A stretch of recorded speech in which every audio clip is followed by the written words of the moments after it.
আসসালামু আলাইকুম। বাংলাদেশ বেতার, গোপালগঞ্জ। খবর পড়ছি রুচিরা বিশ্বাস। জনগণের সমর্থন পেয়ে বিএনপি সরকার গঠন করতে পারলে ফরিদপুর বিভাগ করার দাবি পূরণ করা হবে বলে মন্তব্য করেছেন বিএনপির চেয়ারম্যান তারেক রহমান। গতকাল দুপুরে ফরিদপুর সরকারি রাজেন্দ্র কলেজ মাঠে বিএনপি ফরিদপুর সাংগঠনিক বিভাগ আয়োজিত নির্বাচনী সভায় প্রধান অতিথির বক্তব্যে তিনি কথা বলেন। তারেক রহমান বলেন, জনগণের ভোটের অধিকার, কথা বলার স্বাধীনতা এসবের বিরুদ্ধে ষড়যন্ত্র শুরু হয়েছে, যা প্রতিহত করতে সবাইকে সতর্ক থাকতে হবে। তিনি জানান, ফরিদপুর অঙ্গনের নদী ভাঙন রোধে স্থায়ী পরিকল্পনা নেওয়া হবে এবং কৃষকদের জন্য কৃষি কার্ড চালু করা হবে। এ সময় তিনি কর্মসংস্থান সৃষ্টি, নারী ক্ষমতায়ন, ফ্যামিলি কার্ড চালু ও স্বাস্থ্যসেবা মানুষের দোরগোড়ায় পৌঁছে দেওয়ার প্রতিশ্রুতি দেন। জনসভায় ফরিদপুরের 15টি সংসদীয় আসনে বিএনপি প্রার্থীদের পরিচয় করিয়ে দেন তারেক রহমান। ত্রয়োদশ জাতীয় সংসদ নির্বাচন সুষ্ঠু ও শান্তিপূর্ণ পরিবেশে অনুষ্ঠানের লক্ষ্যে মাঠে নামানো হয়েছে 183 platoon border guard Bangladesh BGB. গতকাল গোপালগঞ্জ মৎস্য অফিস প্রাঙ্গণে অবস্থিত বিজিপির অস্থায়ী ক্যাম্পে এক প্রেস ব্রিফিংয়ে যশোর ব্যাটালিয়ন 49 বিজিপির অধিনায়ক লেফটেন্যান্ট কর্নেল সাইফুল্লাহ সিদ্দিকী এ তথ্য জানান।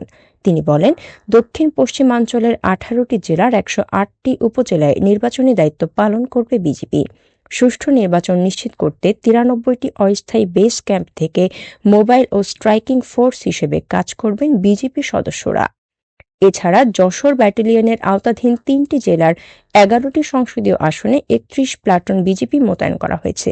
এর মধ্যে গোপালগঞ্জ জেলায় দায়িত্ব পালন করছে 8 প্লাটুন বিজিপি। নির্বাচনকালে নিরাপত্তা জোরদারে ড্রোন, বডি ওর্ন ক্যামেরা এবং K9 ডগ স্কোয়াড প্রস্তুত থাকবে বলেও জানান তিনি। আসন্ন ত্রয়োদশ জাতীয় সংসদ নির্বাচন উপলক্ষে ভোটারদের উদ্বুদ্ধকরণ ও নির্বাচনী আচরণবিধি সম্পর্কে অবহিত করতে গোপালগঞ্জ সদর উপজেলার উর্ফি ইউনিয়ন পরিষদ প্রাঙ্গণে এক উঠান বৈঠক গতকাল অনুষ্ঠিত হয়েছে।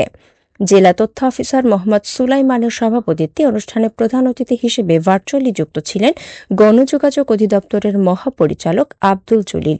এ সময় বিশেষ অতিথি হিসেবে উপস্থিত ছিলেন জেলা নির্বাচন কর্মকর্তা অলিউল ইসলাম। প্রধান অতিথি তার বক্তব্যে বলেন, ভোট দেওয়া নাগরিকের গণতান্ত্রিক অধিকার। সবাইকে নির্ভয়ে ভোট কেন্দ্রে গিয়ে নিজ নিজ ভোটাধিকার প্রয়োগ করার আহ্বান জানান তিনি। জেলা নির্বাচন কর্মকর্তা বলেন, এবারের নির্বাচনে সর্বোচ্চ নিরাপত্তা নিশ্চিত করা হবে।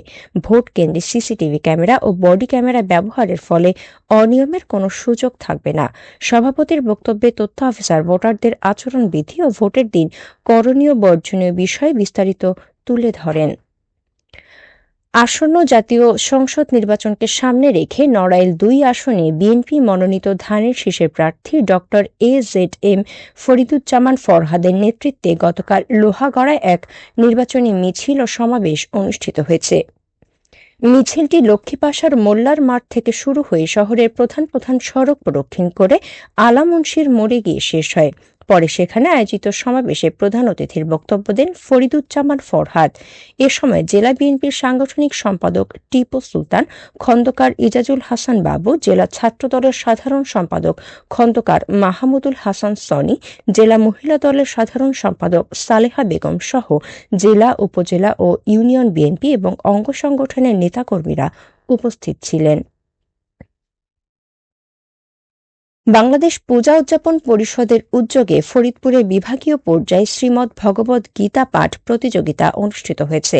গতকাল সকালে শহরের শ্রীধাম শ্রী অঙ্গনে এ প্রতিযোগিতার আয়োজন করা হয়। প্রতিযোগিতায় ফরিদপুর, মাদারীপুর, গোপালগঞ্জ, রাজবাড়ী ও শরীয়তপুর জেলার প্রতিযোগীরা 2টি গ্রুপে বিভক্ত হয়ে গীতা পাঠে অংশগ্রহণ করেন। ধর্মীয় মূল্যবোধ চর্চা, নৈতিক শিক্ষার বিস্তার এবং তরুণ প্রজন্মের মাঝে গীতার বাণী ছড়িয়ে দেওয়ার লক্ষ্যে প্রতিযোগিতার আয়োজন করা হয়। জেলা পূজা উদযাপন পরিষদের সহ সভাপতি তাপস কুমার সাহার সভাপতিত্বে অনুষ্ঠানে উপস্থিত ছিলেন সংগঠনের জেলা ও শহর পর্যায়ের নেতৃবৃন্দ। অনুষ্ঠান শেষে বিজয়ীদের মাঝে পুরস্কার ও সনদ বিতরণ করা হয়। সবশেষে আবহাওয়া।